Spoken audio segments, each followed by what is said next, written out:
can you remember the moment you were born? Well, it'd be weird if you could, but... Well, can you remember the moment that you discovered what you were supposed to do? Join us as we talk about this in as little a weird way as possible, here on Behind the Curve.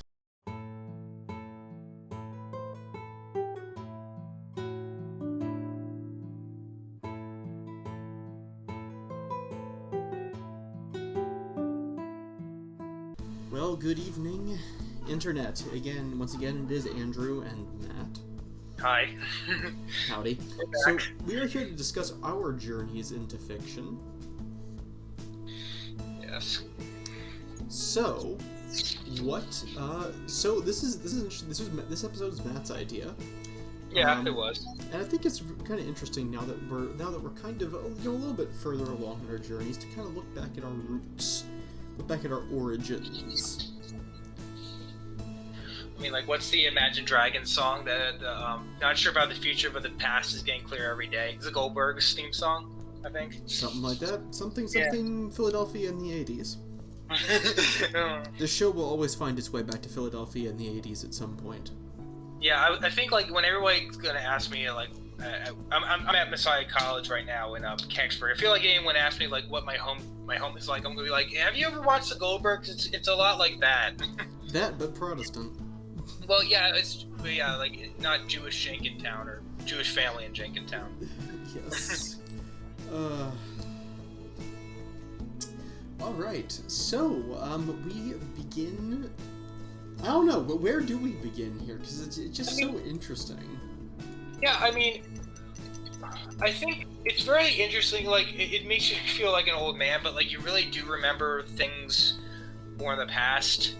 And they become more significant, really, as you grow older. And it's weird how you remember more. And like, I was less social as a kid. I did ask my mom, like, "Do you remember when this happened?" And when I bring it up, like, I don't. Other than when it's like when they claim like, "Oh, I don't even remember that," which is weird. Like, it's false memories or whatever. But like when you do, like, they bring it up and like, "Yeah, I remember this," and they tell you some like major detail that you like don't even remember, but that was like integral to the story, you know?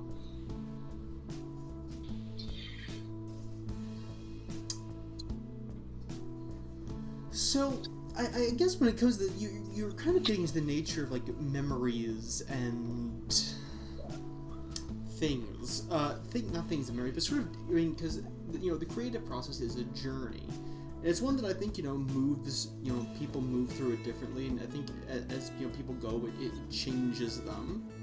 Yeah. So. I don't know, I guess what was sort of the event that kicked off your creative journey sort of for you? Like, what are your early memories? Well, I don't know. Have you, obviously, like, you were read to as a child, right? Oh, yes. All the time. Yeah. You think that was part of it for you? Because, like, I kind of remember it, like, kind of vividly, but not. I do remember it vividly. I have very, very fond memories of being read to. My grandparents did, too, when I was over there at our house, or... Not for bedtime, but just like Christmas or something. Maybe something like that. Being read to is just it's very, very special. I think it's something that is a big deal. Being read to, I think it helps grow our imaginations a lot. Yeah, PBS Kids. That was their big thing they pushed for, I guess. It probably is like clinically proven to work, but like you kind of like realize as you're older like how much it did work. I mean, everyone kind of. Well, actually, that's not really true. I don't really think people read to kids anymore. Like I'm in like Lancaster and Shady Maple thing, and like they're giving their iPhone, and they're not just like watching anything. They're watching like the weird kids YouTube with like the creepy weird generated. Kids YouTube. That's a thing. That is such a thing, though. Like when did this become our our children, like, at least when we were kids, at least it was like PBS. Yeah.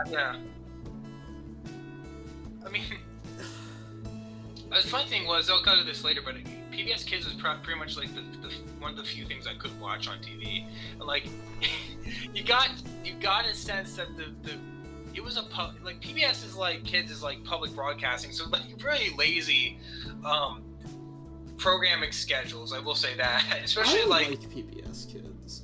You Do you like it or you don't? I do like PBS. I actually do like it, but I got sick of it pretty quickly, I guess that's what I'm saying, back at the time. Like mid-2000s, yeah. You like Clifford? I like Clifford. I like Clifford, the big red dog. I like, I like Between the Lines. I love Reading Rainbow. Reading Rainbow's awesome. There's a Star Trek guy forever, and they're like, because they say that the middle part of your face between like your eyeballs and your bridge of your nose, that's like the most recognizable part, and the guy has the visor on in Star Trek, and like he had different hair, and he was older, and like I think chubby too. I was like, that can't be the same LeVar Burton. Like, who's this? It's LeVar. I love LeVar Burton rocks. Yeah, no, actually, he does a thing where he reads short stories as like a podcast, which is pretty cool. Like, it's called like adult story time. But I'm actually, here we go, shameless plug. Starting sometime this month over on Twitch and YouTube, I'm gonna start doing like a virtual book club where we can all read a book together, which I think sounds like. I want that to happen. What was that? I'm really looking forward to that. I am too. I think it'll be a great place, and we'll try and have some writerly conversations. Yeah. I think that'll be awesome. So I guess, and I also, I thought PBS Kids. Oh, and PBS had Mr. Rogers. Had reruns of Mr. Rogers. That was Pittsburgh. I didn't know that forever either. WGBH? I thought WGBH was out of Boston. Well, it is. WBH is Boston, but Mr. Rogers, like, at least he lives in Pittsburgh, or he's like from there, and like the original channel back in like the 60s, that was from the Boston like local channel that they ran. So it was like, he actually was he beat Sesame Street by a couple months apparently. So he was actually technically older than Sesame Street. Cardigans versus Giant Yellow Chickens. Who will win? Was it Arthur, PBS Kids? Yes, Arthur was PBS Kids. I was just too young to see a lot of Magic School Bus. Oh. I was just too young to see a lot of it. I saw some of it like on reruns later, and I had the computer games for Magic School Bus. Really?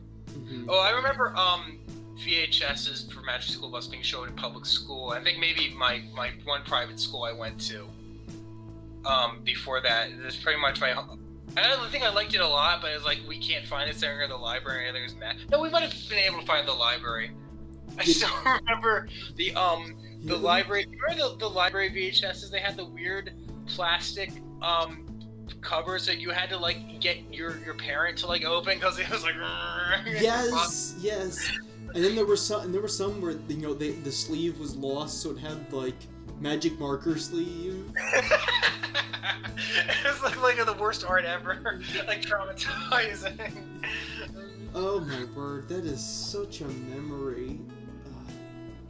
And they had the Clifford the Big Red Dog like corner of the library. Now they have none of that. Not just because of like the government shutdown, but like they just don't have like, because it's all like touchscreen stuff now. It's like instead of like a cardboard cutout, they just got like an iPad. It's just I remember when like. I don't know. I remember the children's section when it had like toys. It had some computers, but it had like toys, and there were big stuffed animals everywhere, and beanbag chairs. And oh, I remember that. Yeah. That is what your children's section at the library should look like. I'm not biased at all. No bias. I mean, like, kids get enough screen time. Like, why need iPads? I mean, like, there's like, to train them on it, but like, they're already trained on iPads. Like, they literally have like 1-year-olds on phones now. It's ridiculous. Like, I have a relative who works with mentally disabled children with like who have like 60 IQ probably, and they can use like YouTube. It's just a nonsense argument. Native technology is. Native technology is arguably the greatest strength and the greatest weakness of the generation after ours. Alpha, yeah, Generation Alpha, I think, yeah.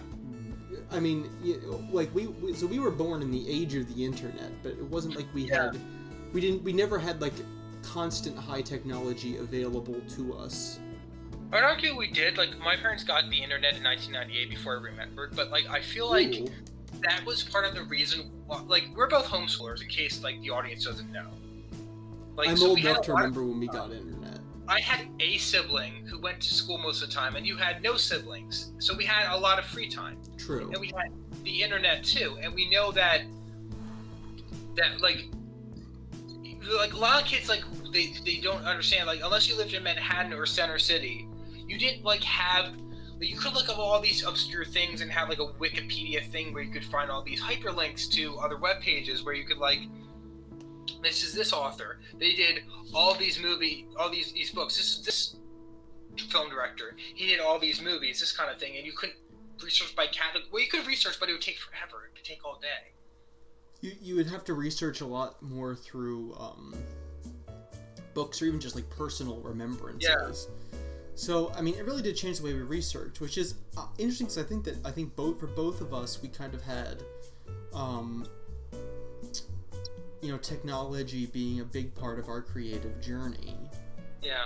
I feel like I wasn't like really. Another thing was growing up through until recently, and I'm not bitter about this. I don't know how your parents handle things, but like I wasn't allowed to like watch or most anything really. Like I wasn't like I wasn't again. I'm not bitter about this. Some of this stuff like I feel like is my fault because I used to like act out things with my brother that we saw on the TV really. And we weren't allowed to watch SpongeBob, and I'm wondering if it's because it's my fault. Because it's like it's just that dumb. You and your brother acting out the SpongeBob would frighten me. But that's beside the point. I mean, were you? I mean, obviously you weren't allowed to watch like crazy stuff, right? I mean, but you were allowed to watch most things for kids, right? Yes, I was exposed to more things. Okay. So you didn't get like the Christian knockoff. You were allowed to watch Batman. Also, it was appropriate. You weren't only allowed to watch Bible Man. I mean, I can't say I was never really into superheroes, so I didn't watch Batman. I did watch Bible Man. I did too. I may have watched it a couple times. My parents thought it was hysterically bad.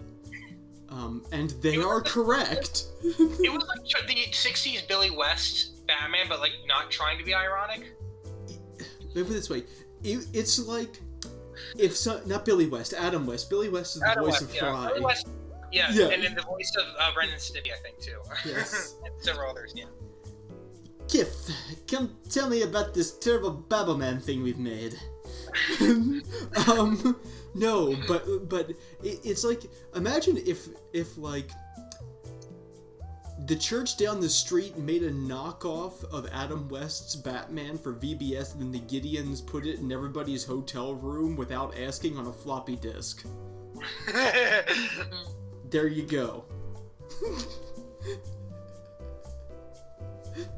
It's like the 2000s ate the 90s. It is especially bad. It is especially bad. I think we talked about this in our Christian media. Yeah, I said this is also why I kind of identify with John Cooper, because he was growing up in like Memphis, and he wasn't allowed to watch rock and roll, but like I don't know if it's like because of it, but he just became obsessed with it anyway. Like, that's kind of what and I'm not defending my like obsession. I feel like I'm into fiction too much, but I definitely think at some point or another, like not out of rebellion, but maybe out of curiosity, I wanted to not like watch everything I couldn't watch. Like I don't really care about like Nicktoons and stuff. I don't care about SpongeBob. Like I care about animation, but I care more about like anime. But like I got into it because of that, and like you seem like you always were kind of allowed to do that, but like I know, like, do you say you like try to watch like Inuyasha when your parents were asleep or something? No. That was the first time I knew that there were anime shows other than the Pokemon series. I was trying to put a VHS in the player and I got stuck on the and for some reason the TV you had to turn it to channel 56 to get the VCR to come onto the TV. Channel 56 was also Cartoon Network. So it was late. It was like Adult Swim time. Yeah, like And- the 2 block for Philadelphia's Cartoon Network stream. Yeah, and Okay. it was playing Inuyasha, and I saw like half the first episode of Inuyasha, and I thought that was awesome. Wow. Yeah, so that Probably before I met you. was that. Probably even before I met you. Oh yeah, that was before you met me.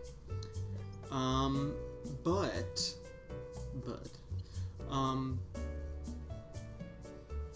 was I gonna say? Well, what I was gonna say was how far back I could go. Oh sure, go for it. There's still a lot of like I wasn't really allowed to watch things like throughout like when I lived my before I was 18, let's just say. But going back to like being read to myself, the furthest back thing I can specifically remember was like, do you remember Go Dog Go? Vaguely. Oh. You know what it is? Was it a game show with a dog? No, it was no. You mean like what was it about, or what is it? What is it? It was like a kid's. You should Google it right now. Like, it was. I don't care if you like type or whatever, but like it's. I could type it into like Go Dog Go. Apparently, it's like really. I didn't realize how old it was. I thought it was like recent, but like it's not Dr. Seuss, but it's like, the original book by. Yes, there you go. The children's book. Yeah. Did you have that growing up? I did. I have read it before, not recently. So for those of you who don't know, Go Dog Go is a 1961 children's book written and illustrated by P.D. Eastman. It describes the actions and interactions of a group of highly mobile dogs who operate cars and other conveyances in pursuit of work, play, and a final mysterious goal. That sounds like it could be a horror novel. Way to go, Wikipedia.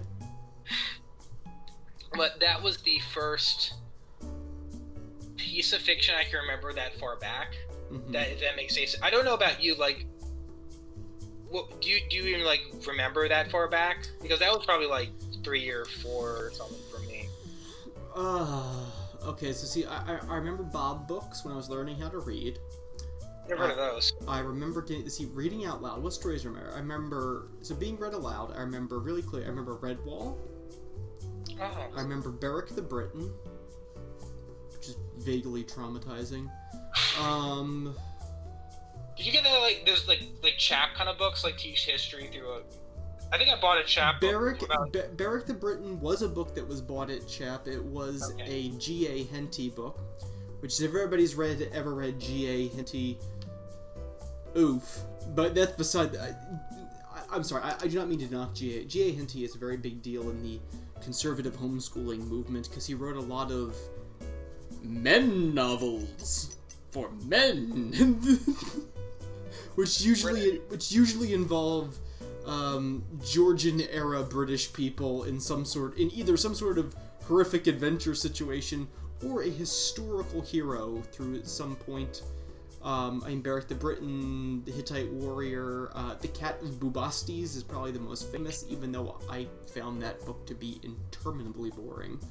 I had it read to me. I had like the Greek guy, the Greek one. That just yeah. Yeah, it was called. G.A. Henty books are they're dense. I mean, if you're gonna read one, read Beric the Briton because I think it's the most interesting. But that was vaguely traumatizing. Not as traumatizing as 12-year-old me reading Drums Along the Mohawk. Holy crap. So you read these books, or you had to read them on your own? Well, I read Drums Along the Mohawk by myself, but the other ones I was read to. The Hobbit for the first time. That was a big deal. I liked The Hobbit a lot. What were some other books? Yeah, those were the big ones. All of Narnia. Okay. All of Narnia, which are great. They're really good books. I know this is something of a controversial opinion in the literary community, but I think they're really good. They're not. Yeah, he really hates the Narnia books. He has a kind of a point. Not to hate them, but like he definitely understands their flaws, I would say, and their limitations, I should say, rather, for their demographic. Well, I'd say their limitations are the fact that they are, one, largely written for a younger audience, and two, they're not meant to be any kind of they're more fairy tale esque than Yeah. fantasy esque, which is, you know. And I think people criticize them all the time for that in the literary community, and I think at that point you're really you've missed the plot if you're criticizing criticizing something for a genre it's not in. You know, that's like me that's like criticizing S.E. Hinton's The Outsiders for not having enough, you know, for, you know, having an unbelievable science fiction setting. Yeah, Well, I mean, also, it was fun literary joke. The rest of S.E. Hinton's career is more or less S.E. Hinton trying to rewrite The Outsiders and failing. but I think what we're getting at is like our kind of are like they were like epochs in like certain like areas. Like it sounds like you're more like literary focused. For like, was there any like movies that you grew up, or was like movies just like a source of fun for you? Because for like me, they really weren't. At least at first they were, but then they became like more serious. Movies is a source of fun? So, Okay. Inspiration, like, did you like grow up like just like thinking movies were fun, or did you like take them more seriously? Because I took them more seriously when I watched them. I was more movies is fun. I think the video I watched the most when I was a kid was Train Songs with Jake and Jody, which was no cinematic masterpiece, but it was fun. I think like the movies that I kind of watched a lot. Let's see. Okay, the Winnie the Pooh and the Hunt for Christopher Robin. That was a cool movie. Watched that a ton. Good movie. Really good movie. And I think that still holds up even when you're older. I watched that a lot. I also I watched Disney's Robin Hood a ton. I see your utter lack of surprise. Yeah. I mean, look at me with Go Dog Go, really. Like, yeah, no, I watched that movie so many times. for that movie, for my equivalent, maybe more be like Toy Story. That was the one I watched a lot. Like, it had it. My parents, I think they still had it. Well, they had it until a point, like an original 1995 or 6 like VHS release. And I think I said this before, but like Brave Little Toaster, that was like a movie like when and it's like 2 okay sequels, but like that was a movie like whenever I got it from the library that like I was probably too young to watch that though. I watched it like I was 6 and stuff, so that was. Okay. Yeah. We actually have home video footage, I think, of me watching it in our one vacation house, which is pretty neat. That is pretty neat. Yeah. So yeah, that was kind of. I mean, I always liked to read. So like once I started to read on my own, I kind of read a ton. Books that I reread. I for some reason, I've reread Moby Dick like 5 or 6 times. I don't know why. I really like Moby Dick. It's actually pretty. And the other thing is like how uncool we are as homeschoolers. That like how non-mainstream this all is like to most people. You know. It is. I think the literary community is generally not mainstream, but yeah, no. I think the fact that we were kind of raised in that setting. So actually, out of curiosity, what do you think changed the most about like when you kind of came out of that setting and into college? Like what changed the most from like an artistic opinion? Well, it came in drips and drops, but I think there were major epochs. So like for me, like I experienced like mainstream stuff like kind of like I said, drips and drabs. Like I experienced like the Star Wars original trilogy like in the early 2000s, like. And I also watched things that I probably was too young to watch, like Yellow Submarine and Back to the Future. I was like 6 and 7, honestly. Like how old were you watch Star Wars? Did that like affect you at all? Because that was that was like one of the biggest things for me. The first time I watched Star Wars was at your house. Really? Yes. We ate pizza, and you wore your homemade Team Rocket outfit. Thank you for sharing that. You're welcome. You're welcome, Internet. But we watched it together. If you wanted, that was the first time I ever saw it. I think we were 9 or 10. 9 or 10 didn't come out yet. There's only 9 right now, but no. I meant how old we were.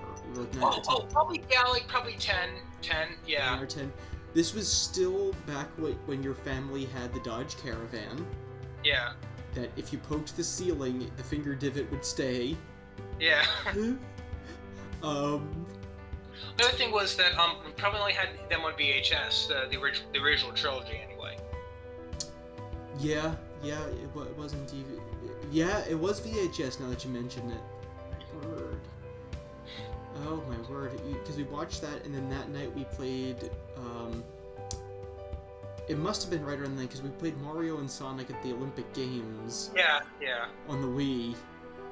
Oh yeah, Oh 2000. my word! 2008. Probably 2007. It was, yeah, it's Well, pretty 2008 because I got Christmas. I think 2007 was my Wii, so it was like 2007. Okay, so 2008.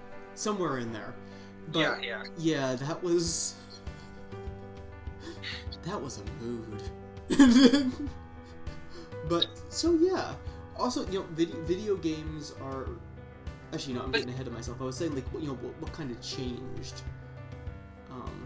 Yeah, I mean, like, for me, like, how I would frame it, like, as, like, there's, like, sooner or later, there's kind of, like, a major epoch that, like, blows your mind. Yeah.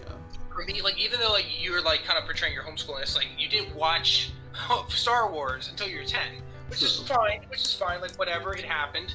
Like, to me, like, growing up, my thing was Star Wars was just movies. And I had no idea about the expanded universe. Like, I might have known about the Clone Wars. It was the first thing I really found out about. It wasn't awfully interesting when it first came out until I met Robbie. Actually, interestingly enough. Oh my word! Our friend Robbie, who features frequently in this conversation, is a absolutely massive Star Wars geek. He knows his stuff though. He finished Mandalorian before I did the second season anyway. Yes. Growing up, that was just movies, but like without spoiling anything, like that wasn't the thing that got me mainstream into fiction because I was just like that was really cool, but I wouldn't say that blew my mind because like, what would you say was like the first thing in fiction that like blew your mind? Would you say like Redwall or something like that? Like what was like the first big thing that blew your mind?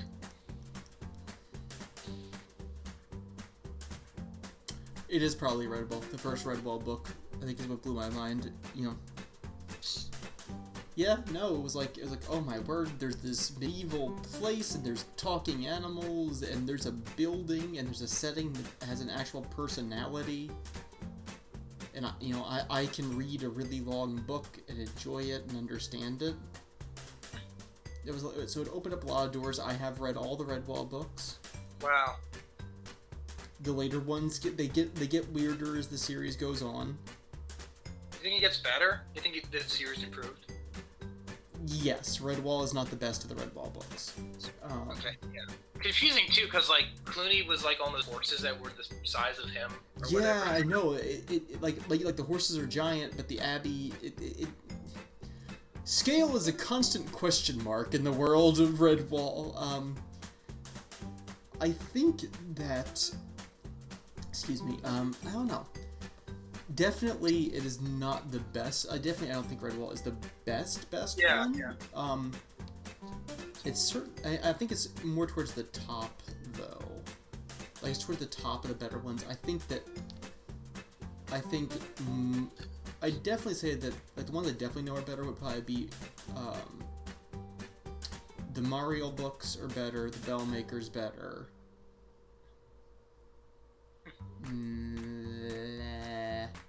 Tagarong might be better. I don't know about Tagarong.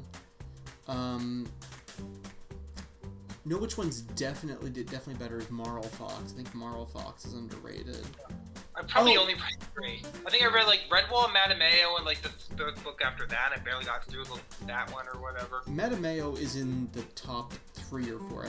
I'd say Marl Fox, Matameo, and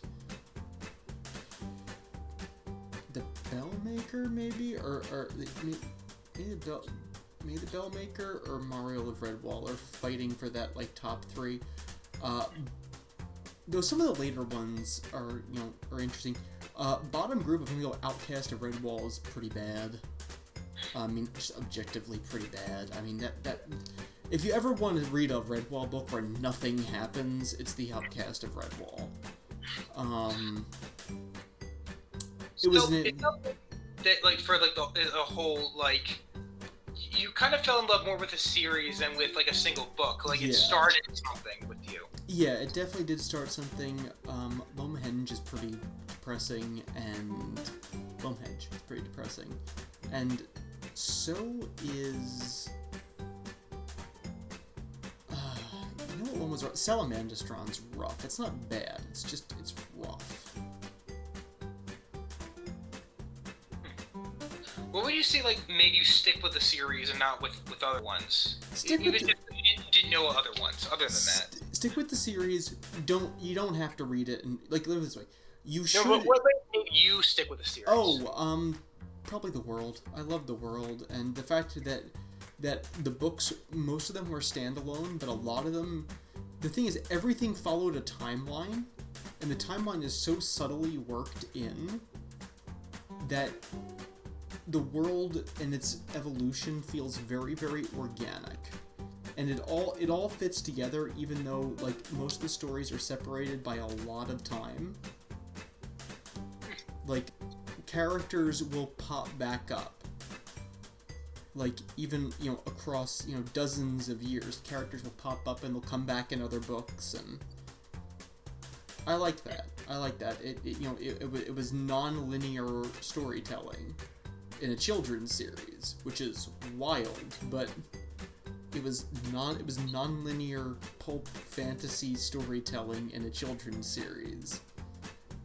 I mean, non-linear, the fact that it has a fictional history, not so much it's like a Christopher Nolan movie where it's like Memento, where it's like told backwards. Yeah, no, it is not like Memento. Do not read Red Ball thinking it's going to be like Memento. It's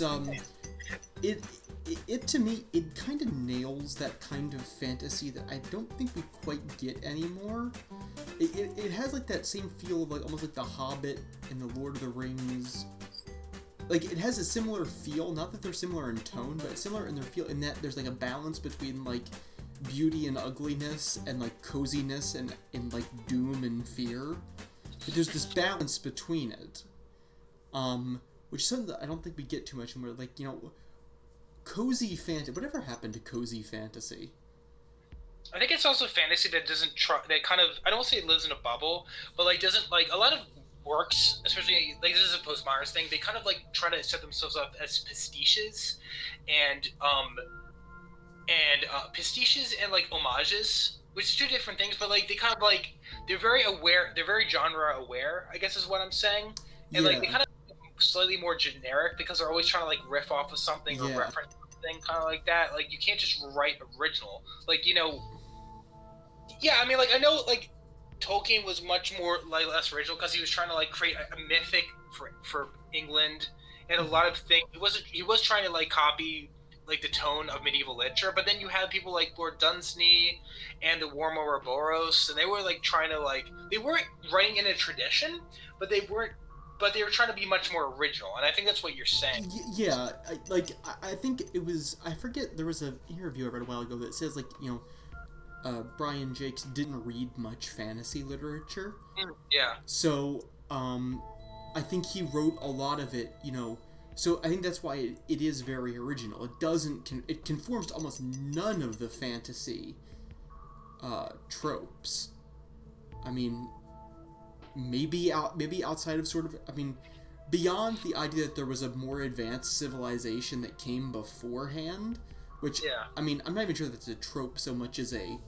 Somewhat. I see it in, like, Shannara and Wheel of Time because it's, like, the magical apocalypse, but you also have it in Elder Scrolls with, like, the dwarves civilization. Yeah, I mean, it has always been a thing since the start of fantasy, and I actually think that's the absolutely least problematic trope in fantasy, because it makes sense in fantasy. Like, it makes sense in a world of, like, abandoned strongholds and dungeons and magic run amok, that there was some sort of civilization that came before. I mean, the closest equivalent we have in mythology is kind of, at least in the West, is Atlantis. But that was kind of like a very, it wasn't really an empire. Like, usually in fantasy, it's like, here's this empire that gave us all a common language, so we don't have to create an invented language like Tolkien.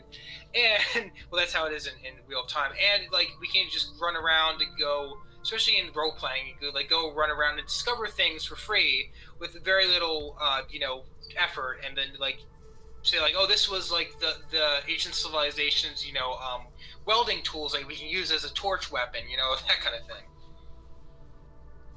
I don't think it's necessarily low effort. I stand by my fallen civilizations, but I do think it is a trope. So, we've gotten very much off the beaten track at this point. But I think what you're getting me to say is that it sticks out in your mind because it's influencing you maybe in the way that, like, as much as I try to expose you to great fantasy, at least that J.G. Keeley likes, like the King and Elfland's Daughter, etc. The ultimate arbiter of all things good. Yes, thank you for reminding me. The King of Elfland's Daughter is fabulous. That was for me. That was actually a bit of a creative turning point. Oh, really? I didn't know that. Yep. The King of Elfland's Daughter, I think, had a pretty big influence on how I thought about magic, I think. That was way later in your life. That was way later in my life. That was in college, but, like, I think Tolkien and, MacDonald, and Dunsany were the three biggest influences on, my idea of magic. I think it's always interesting because people in grad school are like, what's the magic system for your fantasy world? And I'm like, what's a magic system? Why do I need one? I don't need one. Magic is. That's the whole point. Magic it's like is. Asking, like, what do you think of your dirt system in your novel? Exactly. See, what do you think of your dirt system? How does your water table work? Like a water table? I mean, yeah, no, magic is, ask me to define magic. Magic is like defining the color of starlight. Good luck. Science will get back to you in 200 years with a wrong answer. No, trust me, I have a great respect for science, and researching science fiction things has definitely led me into a greater respect for it than I had before, but it can't explain everything. It really can't. You disagree with it in the way, not with science, but with scientism and physicalism, like Yes. Chesterton and Lewis did. Yes, I firmly disagree with physicalism. I think it is bordering on absurd to only believe in the reality of things that we can and can't see and detect. It's kind of what the King of Elfland's Daughter is kind of about. It's kind of about that, yes. And you said before it's like platonic in a way because it's like the Elfland is kind of like the forms. Yes. Like where things are more pretty, but you can't really technically describe it. Like she's the girl of your dreams because she's an elf, but you just know that she is. And I guess that means the King of Elfland is like the father-in-law of your dreams, but The father-in-law of your dreams. Shotgun wedding included. No, the King of Elfland's Daughter is magnificent. No, I do think that, so one thing I think is that, reading young helps you expand your horizons earlier. And expanding your horizons, I think, also help you, open your mind more and also learn to empathize with people. I think reading is necessary for learning to empathize with people. I mean, I think I've been on a journey of sort of more opening my mind to other people and other points of view and which is kind of like stereotyped as like you're only being homeschooled because you're being brainwashed, so you can only hear one view, basically. Yeah, no, I mean, I was, as much as I firmly disagree with people who say that, because obviously they've, not met the majority of people who, they could probably take a page from their own book of actually look into things and learn to empathize with people, but, I use that... Like stereotypes, like the one family from West Virginia who were like a cult. Yeah, we're not them. I mean, the only way you can kind of be isolated as a homeschool if you live in an isolated area like Appalachia that has, yes, to be fair, like some pretty lax homeschool laws, even though I'm not really a fan of the Pennsylvania homeschool system. I will say that. It has definitely gotten a little bit better for families recently, but it's still not great. I mean, I firmly think it was a great decision, for my family at least. I don't think it's a great decision for every family though. A lot of sacrifice, yeah. Yeah, it takes a lot of sacrifice. It takes, one parent who's willing to stay in the home full time. It takes, people who are, not just people who are educated and enthusiastic about educating their children, I think to work out well. Homeschoolers are definitely the most unique people I've ever met. We really are very unique. But like as I was saying, like sort of like the creative growth has led me to, realize, I think one of the fears that is that there's a lot of dark, sort of scary things out in the world. But I think trying to understand them and understand other people, and then understand people who you don't agree with or may not understand, but also learning how, I think that for me was the biggest, creative step that came later, in college, and it was still ongoing. I even think, I was much less developed in this area even when we started the podcast, was, learning to, sort of love and accept other people, but also to kind of be able to love and accept change in things, and, accept, because I will say that as much as the literature that I loved, that I grew up on, most of it was very old. So learning to accept new ideas, new perspectives, new literature, that was a journey. Established truths, because we believe in absolute truth, and that's completely, I as a matter of fact, as you know, Matthew, I'm sure I drive you all crazy. I've gotten probably a lot. I've gotten, I think, a little. No, actually, probably since toward the end of college, started grad school, I think I've gotten much more liberal than I was. But even I still believe in absolute truth. I don't think so. What was that? I don't think so, but I think you've changed a bit. I have changed a bit. But, absolute truth, I think, is an objective thing that we can all observe. The sky looks blue. Grass looks green. I mean, that's just a terrible example. But, we are orbiting the sun. There we go. There's an objective truth for you. Flat earthers have had it. You weirdos. Anyway. Have you ever actually met a flat earther, Matt? No. Oh, okay. There we go. I haven't either. Anyway. I think this kind of goes into the fact that we grew up in the context where there's a lot of new ideas, and you're talking about change. In the Northeast, you get to hear a lot about the trends. Yeah. I feel there's a lot of hipsters in Philadelphia. I mean, at least in West Philadelphia. So whenever you went to the mall, mm-hmm. and we have a lot of malls where we're at, you got to learn about things. Like I said, I wasn't really part of that conversation. I wasn't allowed to watch Harry Potter as a kid, as much as I kind of wanted to. But I was, see, interesting. So you weren't, but you were interested. I was allowed to. I just didn't really do it. Yeah. Though, okay, so here's the thing. My parents bought into Satanic Panic once. Okay. Once, and it was for, of all things, guess what it was for, Matt? What? I really can't. I don't think you always told me this story. It was for Pokemon. Oh, really? It was for Pokemon in the 90s. But then, I got interested through a friend at church. Yeah. And, once my parents realized that was kind of, goofy, and they're like, oh, Pokemon, it's going on adventures with cute, fluffy animals. That's okay. Yeah. And so after that, there was never really kind of anything like that. So, Yeah, I think we're the consumerism of it, honestly. It's kind of, see, that's understandable. You don't yeah. want to get people interested on, the... and that I completely understand as a parent. I mean, you don't want your child to turn into, some, money throwing away, little entitled nutcase. But I mean, so yes, my parents got way more freaked out by Pokemon than Dungeons and Dragons. So, which weirdly enough, they were totally cool with it when I started doing that. You could kind of say it's a gateway for them. Because that was another big thing that influenced your fiction is RPGs, because you kind of went from because Pokemon is an RPG, and you found out how they work through that, and now you're a DM.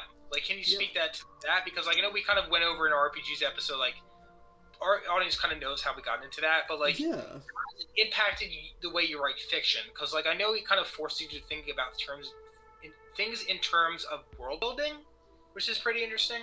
Yeah, so Pokemon led me to, starting to play video games, and Pokemon led me to both older games and newer games, so I had those, and then I got Mystery Dungeon, because I thought it looked really cool, and it is. Pokemon Mystery Dungeon is one of the finest things that they have made. I don't think they make that sub-franchise anymore, because they had Pokemon Ranger. I think they kind of succeeded, and now they don't have anything like that. They had Ranger. They did a remake of the originals fairly recently, but it didn't get a ton of fanfare that I remember. The remake in Pokemon Snap, of all things. Weird. I don't know why, but yeah, okay. I mean, another weird thing is that, like, growing up, they didn't have, like, Merc for much. Mm-hmm. Like, for Star Wars and DC and Marvel, they kind of sort of did. But, like, now they have, like, these cool, like, Pokemon-themed birthday things. Like, I remember, like, looking up things, like, back on the internet and being, like, not having anything. Like, it's much more franchise. This is kind of off topic. Like, things are more, like, franchise, like, driven now. You know, kind of... Yeah. That would affect us. Like, kind of glad that didn't happen in our lifetime, because, like, the fact that we ran into uncool things, like, we would have probably been less into it because, like, there's no advertisement for Moby Dick for you to read that unless it's a movie adaptation, you know, like Heart of the Sea. Heart of the Sea is a good movie. I like that movie. Not bad. I think it's okay. That movie, I think, I think that movie got a bit underrated. I liked that movie a lot. Not the world's most popular opinion, I know, but I like that movie a lot. So, yeah, no, I think that definitely leads to it. I mean, Pokemon Mystery Dungeon led to an interest in dungeon crawlers. Dungeon crawlers led to Final Fantasy 1. Which was kind of a big deal, for me, and just, like, I don't know, the fact that I always liked making up adventures and stuff, I think, kind of led into that. I think what interestingly, like, and also this topic of world building, is what I could segue into, that you kind of liked Redwall and King of Elfland's Daughter, Mm-hmm. because, like, they were not trying to write a good fantasy story, but they were trying to write a good story that happened to have fantastic elements in it, I think, but it had more, like, to do with maybe the human mind. I don't know. They were that's exactly, I agree with that, and that's definitely part of my own writing. Is I'm not trying to write a good fantasy story. I'm trying to write a good story that takes place in another time and place. You know, the King of Elfland's Daughter, you know, it takes place in, you know, a fictional place with ridiculous names. You know, you don't walk down the street, you know, people don't live in a place called Earl. And, you know, your next-door neighbor is not named Zerundaril, and she does not grow lightning bolts under her cabbages. But, you know, it's a good story. It's a good story, you know, that's written in a fantastical way. The same thing goes for Poul Anderson's The Broken Sword. That's a good story. It's like a sword fantasy. But I guess, like, what you kind of do is, you say, oh, you do stuff in a different time and place. Like, you kind of, in a way, do historical fantasy, too, because, like, I think your one series kind of takes place in real life. Not to, yeah. I mean, I would say that, you know, I mean, when I write science fiction, I think I write retro-futuristic, because I like it. You know, just because I like it. I mean, yes, I have to come up with a reason to do so, and I think that, you know, there's no guarantee that we'll always have the same, you know, privileges and freedoms and access to information that we have now. I mean, that's, you know, I think we will, and I hope we do, but I don't think there's any reason to believe that we are guaranteed that.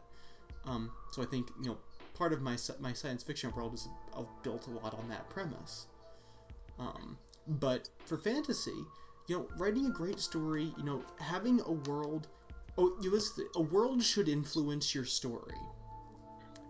But you should have a world that can also house multiple stories, but also have stories that take place outside of your own writing. A world in a story should not be the same thing.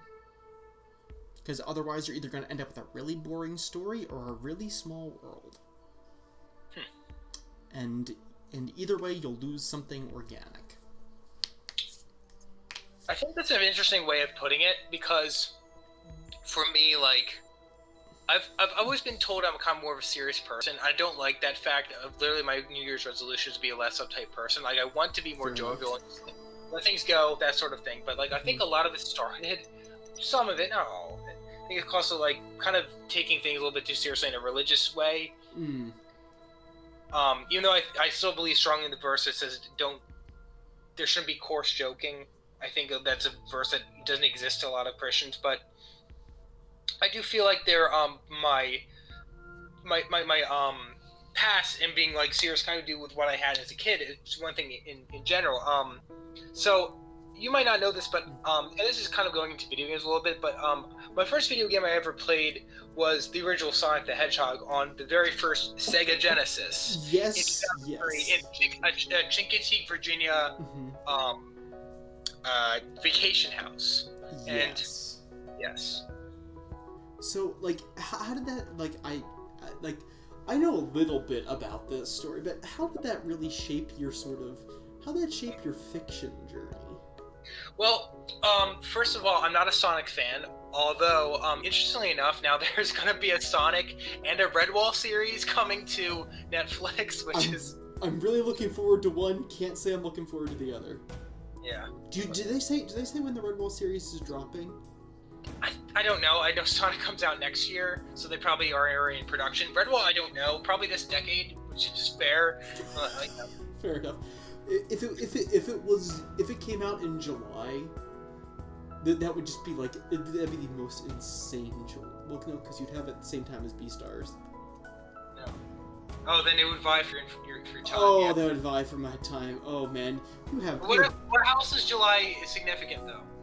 No, I would just say that those two kind of starting at the same time would just be wild. That's all. Oh, okay. It'd be two very opposite. Think this way. It'd be two very opposite ends of the same spectrum. Okay, that's true. Yeah. But it's funny. Like when people think of Sonic, they probably think of like the cringe aspect, like all the weird fans, like the dumb fan art, just like the toxicity of the fandom. It's Impreg Greg. I saw that look. Well, never mind. But like, it's funny. Like I didn't really like after Sonic Heroes. I really wasn't into like the video games. Like I never knew about Sonic 2006 until I was like a teenager. I didn't know about like I just knew that like Sonic and the Secret Rings came out and they weren't as good. And then after that, I didn't buy a single Sonic game and haven't since. Yeah. Really, that I can think of. But when I think of it, like. First of all, Sonic was very important because it was like one of the few mainstream things that wasn't Star Wars that I was allowed to watch. Because it was relatively innocent, at least with the video games, which is kind of ironic because the main way I was into Sonic was not through the video games, but through the Archie comic series. I don't know, like you're familiar with that, right? Yes. I mean, mainly through what you've shared with me, but yes. Okay. Yeah, so my life changed forever in June 2004, and I know this because I looked up my original issue I had, which was Sonic the Hedgehog Archie series number 134. So this is when I was 7, and my brother literally just turned 4, and it was 17 years ago, almost in June. Yeah. So then my life changed forever because then I became a furry. Actually, I'm kidding. I didn't become a furry. I had no idea what that was. Nobody had any idea what that was anyway. It took years later. And me. Yeah. Usually takes childhood drama. No, childhood drama. Oof. Shots fired. Oof. But yes. So, that's an interesting journey. I mean, I find it interesting that you started with Sonic, I started with Pokemon, and, I mean, But you got it easy because, like, when I got dropped into Sonic, like, it was, like, in the middle of a whole different storyline. Like, first of all, I wasn't familiar with the universe. The universe started in 1991 or 2 or something, like, and it had to do with, it was kind of based off of the Sonic Saturday Morning series, which had to do with, like, Sonic and, like, Sally Acorn, which is like a chipmunk character. I understand it was very dark. Oh, yes, it was. And the comic was actually honestly darker, even though it had a gag thing. So, first of all, my mind was blown the fact that, like, all I had at the time was, like, Sonic Adventure 2 Battle and, like, Sonic X. And then, like, suddenly I find out things like, Knuckles, the echidna, has a love life and has this ancestry, and he's like this savior figure to his race and stuff like that. Knuckles the Echidna has a love life sounds like the worst Nintendo Power headline of all time. Oh my stars. It was also very interesting because, like, since I was allowed to watch Sonic, I role-played Knuckles, like, on the playground kind of a thing. Like, I was just by default him for whatever reason. I love it. Oh my word. And then my friend, and I'm okay with this if you're listening to this, by the way, Noah Klaus was always Sonic. No matter, so that was, yeah. And we were friends, so that was cool. So we were, yeah. Oh my word. Oh my word. Yeah. So yeah. So but anyway, to rant on, but trying to wrap this up. So yeah, all these people that I thought were simple had all these complex things going on with me. Like literally, the series dealt with, like, I think I was way too young to deal with it, but they dealt with, like, abusive relationships and birth out of wedlock, drugs, genocide, bigotry. I didn't really know what hit me until now. It's like kids who grew up in the 50s reading Mad magazine with that when the humor went over their heads, and they just look back and, like, it's just amazing to me, This is. Let me remind everybody. This is Sonic the Hedgehog we're talking about. Yeah, I think for a lot of people, this was kind of revolutionary at the time too, because this was before Zootopia. Mm-hmm. This was before Fantastic Mr. Fox. This was before Dark Horse translated Black Sad into English and into, like, a collective volume. So basically, this could be argued to be the first mainstream anthropomorphic series to be a serious adult drama. I mean, I know there's, like, Albedo anthropomorphics and Usagi Yojimbo at, like, conventions, but, like, who read those, really? I mean, like, this is coming from a franchise that made millions of copies of video games and that kids actually read. Before being shot in the head by its own creators many, many times. True, and the comics did kind of go not the best after this, after the 2000s anyway. Really? It's a whole rabbit hole in itself, but I think it was handled kind of well in the end, let's just say. Okay. But it's funny how you grew up with Pokemon, how it being all cute and stuff. Yes. But, like, for me, like, to me, I knew about Bugs Bunny, Mickey Mouse, and all the classic funny animal things of the mid-20th century.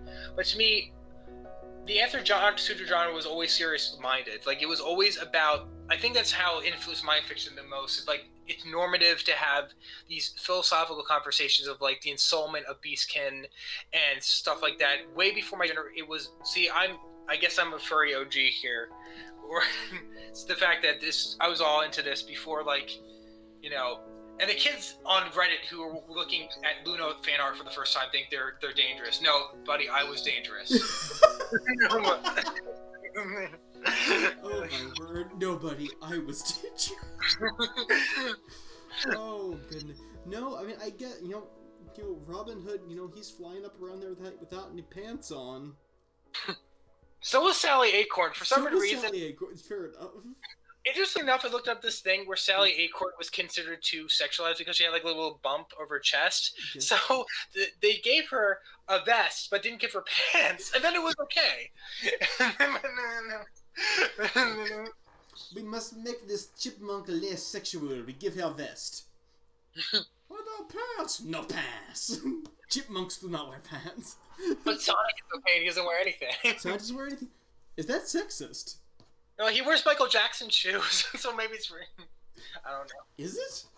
I don't know. People, answer in the comments. Is this happening sexist? Yes or no? It's sexualized because she doesn't need that little chest bump. Well, fair enough. Amy doesn't get one.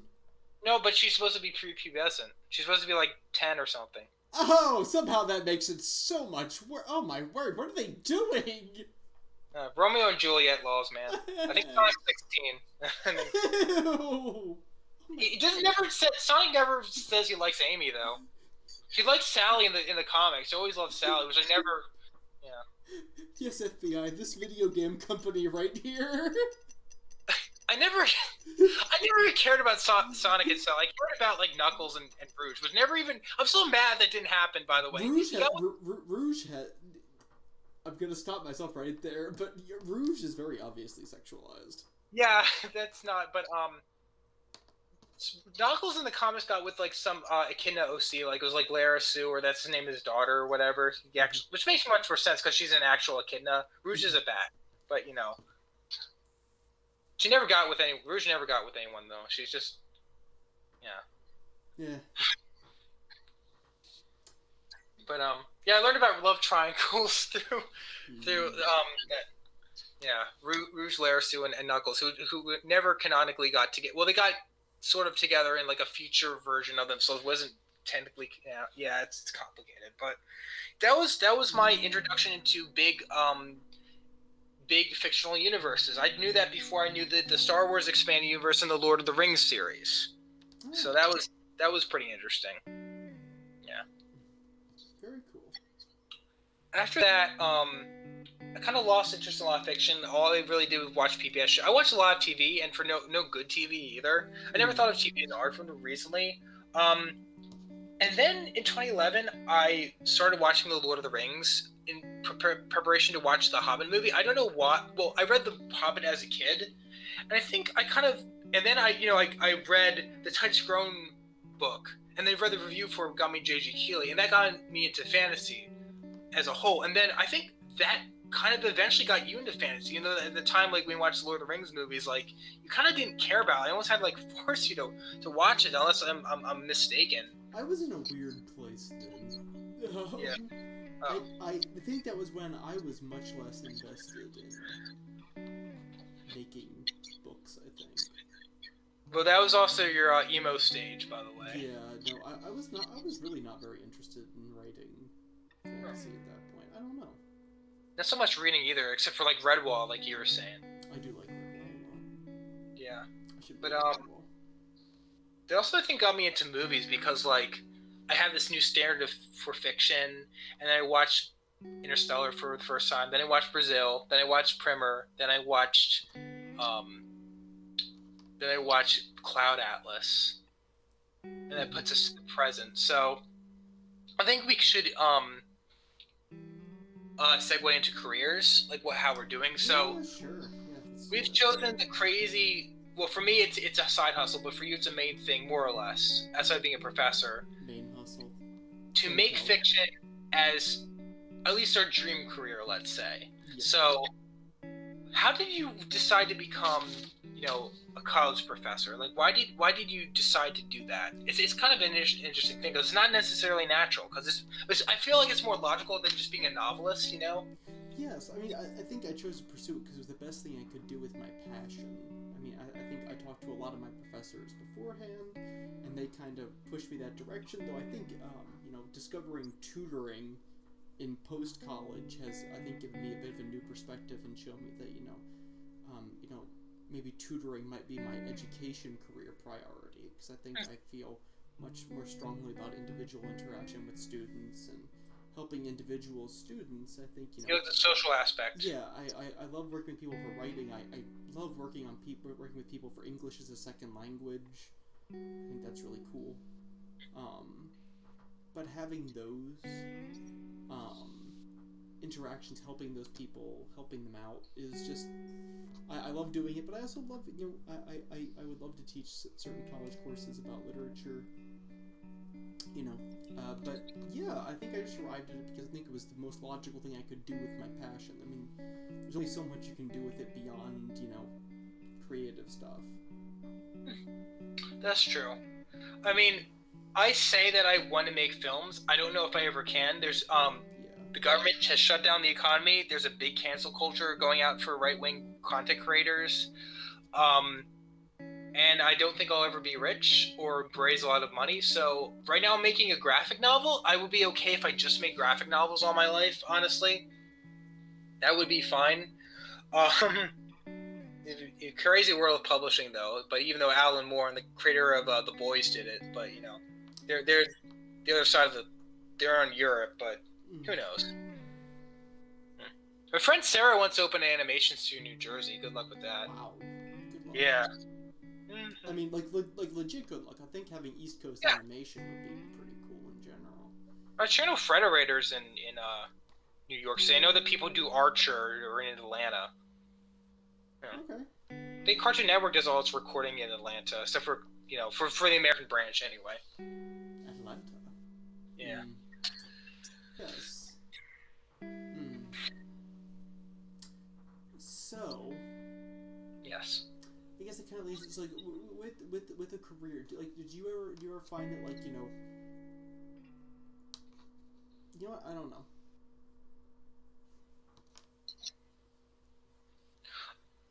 I mean, I always feel like I am drawn to story, to constructing something and creating something pretty pretentious. I'm attracted to a lot of pretentious storytellers: Christopher Nolan, Wachowskis, Shane Carruth, Alan Moore, that kind of thing. And you say I'm a very conceptual storyteller, I like the concepts and the big ideas and stuff like that. And I kind of like that, but it's kind of interesting to me after almost 20 years that my journey has started with a comic book and kind of is now ending with a comic book, at least for now, And it's kind of funny. I always considered my family too, kind of almost natural storytellers of a certain kind. My brother's always been up with stand-up comedy, who's where someone's kind of making fun of some person that they met at work back when they did retail before they were a stand-up comedian. And my dad would always come home and do these goofy little skits, of some coworker and do their whole voices, do their impression and be dead on and almost be a voice actor about it, honestly. And even come home and write down phrases that they mispronounce and being hilarious. He loves words. He was an English professor, major in college, but you know what I mean, right? About these skits and stuff. Yeah. Yes. Definitely no. Yeah. Yes. And I also haven't finished anything yet. Well, anything major. You're more of a short story guy. You've finished a lot of short stories. I finished quite a few short stories. I'm working on,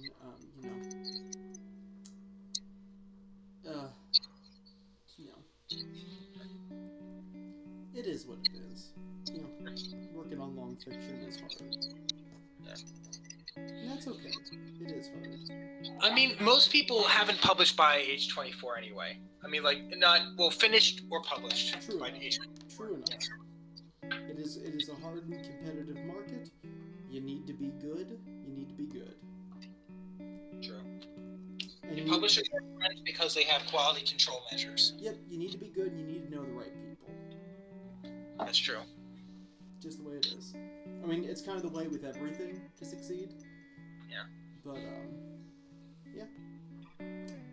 So yeah, no, that is that. While I don't think I necessarily have the same. I don't know. I think you're saying as you brought up political. You as saying you create more conservative content. Yeah. Well, I might not necessarily have the same sort of political barrier. That's an interesting thing. That's an interesting thing to talk about. Well, yeah, it only matters if you're vocal about it or you put it in religious stuff too. It's I feel that's kind of interconnect because it's a worldview issue kind of a thing. And I mean, yeah. I'm very forward about putting, my. I think I'm pretty forward about having my religious worldview in writing. Okay. Because I don't think I can avoid that. But as for things like political opinions change. I mean, my political opinions have changed a lot in the last year. They've changed a lot in the last 4 years. They've changed a lot throughout my... I mean, why am I going to write something that's going to intentionally, that I may no longer agree with? Why would I write something that's going to date the work that doesn't take place in our time? Why would I even deal with that? I mean, though I think people who can write... I think, that people, sort of regardless of your political opinion, you have an absolute right to write what you like. And I don't think that people should, people throw fits when somebody from the other side includes some political subtext in their work, and everybody's like, oh, it's so subversive. Oh my word! Like, and trust me, I think like people on I would say I mean the classic example I think is George Orwell, which is where you have both right wing and left wing people freak out about George Orwell. Yeah, for me it kind of depends. Like, I don't like Michael Moore, but I like the Wachowskis. It doesn't make sense. It's just all emotional to me. It's okay to like the creative work of people you don't agree with, and I think that's a huge step towards understanding people, or being able to have civil conversations and disagreements. Accept people for what they are and look at their creative works as creative works and use them to help you try and understand the people who make them. I think we could conclude with this, that the fact that we're such young content creators is, like, as much as we might disagree with our art in the past, the longer that you do write, the better that you improve at it, especially if you're doing like more of an art form, like have to make film where you're like, there are various constraints that you can't just write whatever you write. Even comic books is like kind of like limited to like what you can do with certain things. Like, you still have like a budget, you want to keep it short and stuff like that. That we're starting off young, we're gonna make a lot of mistakes, but ultimately the fact we're starting off so young is that that the more likely it'll be that even when we're 50, we'll create something that literally nobody else has made, and that it'll show, and we might just be some of the best of our generation, at least in the English language, but we have no idea. And we have no idea where we're gonna be in 2 years, let alone, let alone what, 32? Yeah. But that's the excitement. We look back at this podcast we made years later and appreciate how we thought and how we maybe remember things by us trying to remember this podcast, and appreciate it all. Yep, how we thought, how we grow, how we change. It's all a journey. I think that's kind of the big message of this episode, is it really is all a journey. So, so everybody out there in the journey, no matter where you're at, keep going. Especially if you're making stuff. Keep making stuff. Make what you want to make. Might have to scale back, but it doesn't mean you should keep on. You should keep on doing what you love. That is really good advice. Yes, it's okay to scale back. That does not mean failing. Scale back usually means you're focusing on the important stuff. Scaling back is oftentimes really good.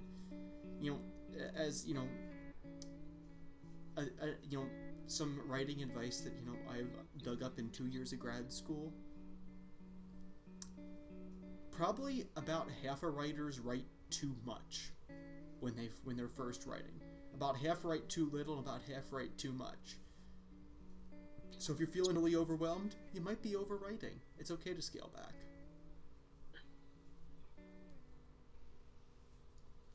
Do you want to move on to questions, Matt? Yes. Sure. I guess you. Yeah. Do you want to go first? Yeah, sure. Go for it. First one. Would you say that you're choosing to be a novelist rather than work with any other type of fiction had to do with, either consciously or subconsciously, the cheapness of the medium? So, like, rather than the expensiveness of, say, making video games or movies, and the ease of control afforded by novels, opposed to, say, making comic books even? That's really good advice. So you say that you can be a novelist rather than work with any other type of fiction has to do. Okay, so I don't think it has to do necessarily with the cheapness of it. Okay. I think it had to do more with the fact that it is the most accessible. At least for me, it was the most accessible and natural. It's what happened naturally. You sat me down with a blank page, and I can write a story.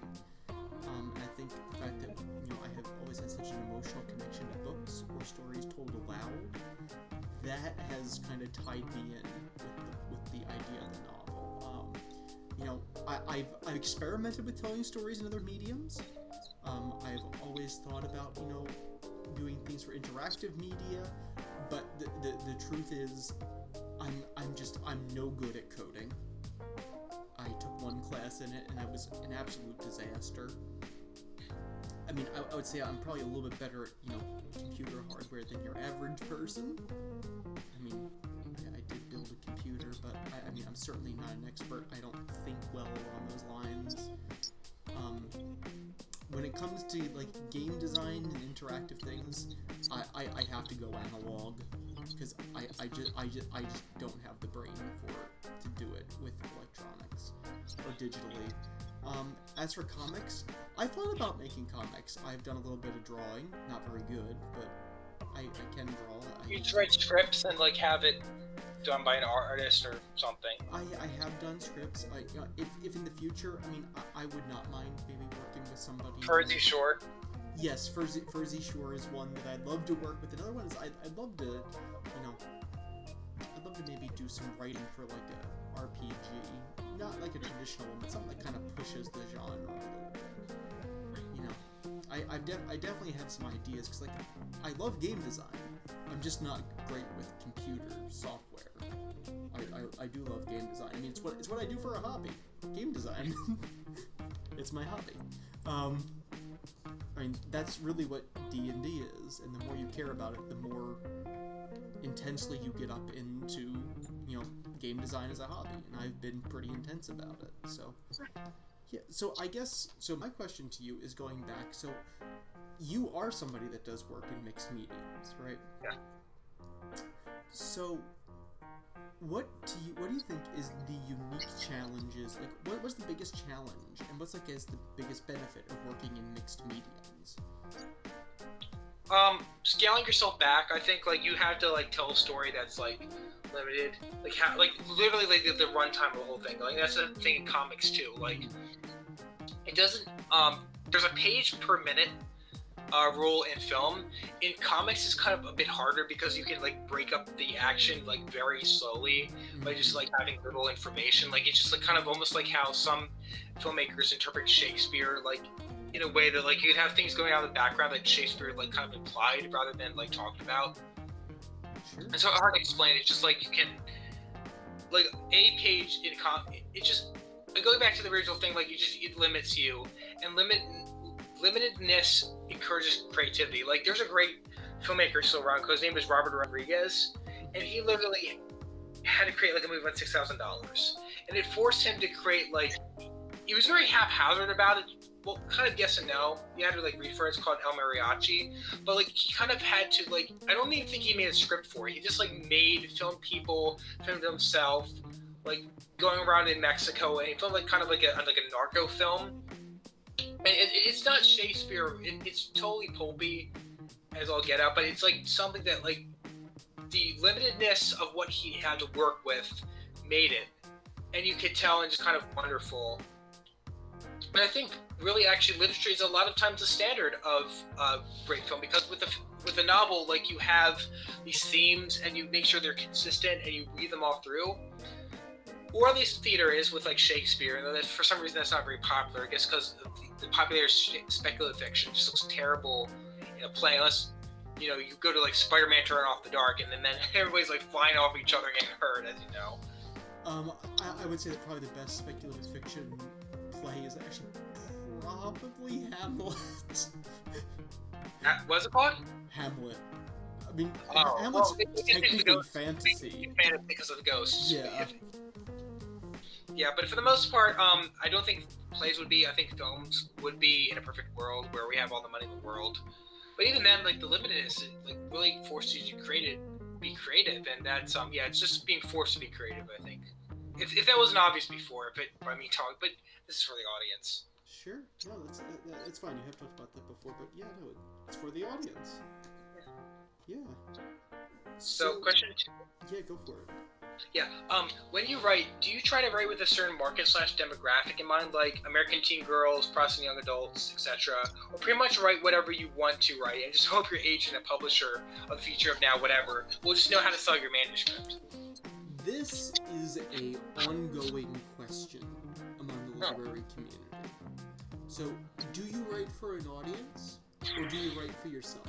The answer is yes. But it's hard. So generally,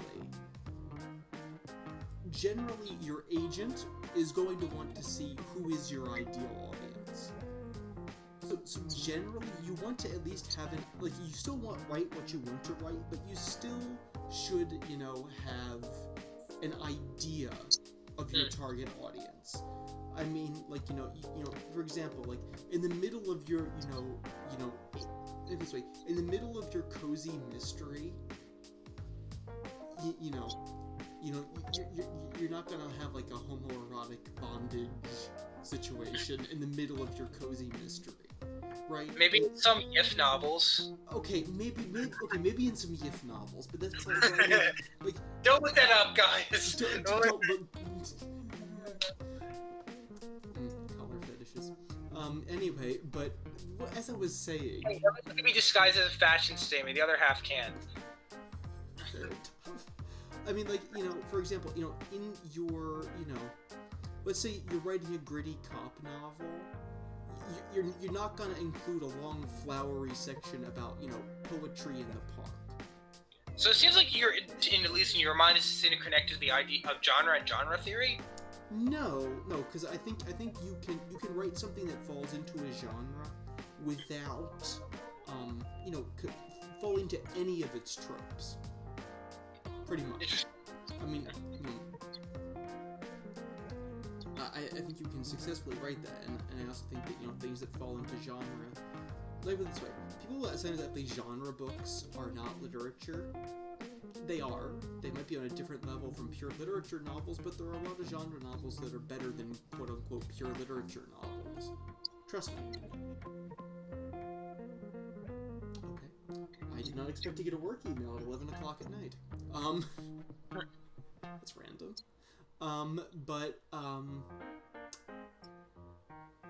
As I was saying, generally you do want to have an idea of who your ideal person is, and it would be fairly specific, or at least an idea who it's targeted to. For example, my novel probably be directed at more, the OSR, the old school revival tabletop community. Okay. Or I mean, main demographics for like classic, or like more like classic fantasy. Because I think mine falls much more in line with classic fantasy than modern fantasy. As in, mine is very much, it's not a pastiche or a riff on other things. It's very much its own sort of developed from, and I think a huge part of how I developed the world is the bump and grind style of old school D&D. The OSR novels, the novels that they read. So that'd be, Poul Anderson, William Hope Hodgson, Conan. Like that bump and grind style of fantasy. I don't use bump and grind. Bump and grind is a sports term. But like, I guess I would say blood and guts. The blood and guts style of fantasy, I think, is. Of course, I still throw in. I still have to keep my my magic transcendent, because I think that's a need of my personal worldview. But there's also a Beastkin subculture thing going on too, because Redwall. Yep, definitely. I like my speculative fiction with large furry animals running around. Why? Because I think it's cool. Yeah. And that's also a literary tradition. Yep, I write what I write, and it is a literary tradition. It is an absolutely literary don't people who tell you don't know they're literary. It's been a literary tradition literally since the dawn of time. So, or I guess the dawn of literature, but whatever. Yeah. So, to move on to my second question, this is kind of going a little bit back to my first question, but not super off, because I think talking about being in sort of one focus versus many focus. Do you ever have a story that you would want to present in two different mediums? And if so, like, does that ever influence how you work with the other in one medium? Like, did that make sense as a question? I was kind of wondering how it would work. Would it be like a movie and then I write its own novelization? That could be an example of it. Sure, that wasn't exactly what I had in mind, but like, What did you have in mind? Like, if you were coming up for like the idea for like a novel and or like a script and a comic book at the same time, or does that make any sense? You mean like if I had a script and I didn't know whether to turn it into a film or a movie? I mean, a film or a comic? Yeah, something like that would work as an example too. If, in that case, I probably would have had to just rewrite the screenplay to reflect more of of a comic, or since most of my comic right now is black and white, I decide not to really write anything about colors related to it, even though I could. Oh, interesting. Very cool. Yeah, and just to make it I do have like kind of like cinematic shots set in mind, but like other than that, like yeah, it's actually a little bit interchangeable, but like it's much more of a visual. Yeah, we'll just make the film like it seems like there's more exposition there than should be in a comic, especially since like the bubbles can only hold so much. Yeah, that kind of thing. So like I think this answers your question. Like comic really is like more visual, and film can actually get away with more exposition than you would think. I think. Okay. Yeah. So, but yeah, debatable. Yeah. Okay. Well, that is awesome. I'm sorry my last question did not make that much sense. It's okay. Probably makes more sense in your head. It made a lot more sense in my head, and now I'm realizing that the more I try to express it in words, the less sense it makes.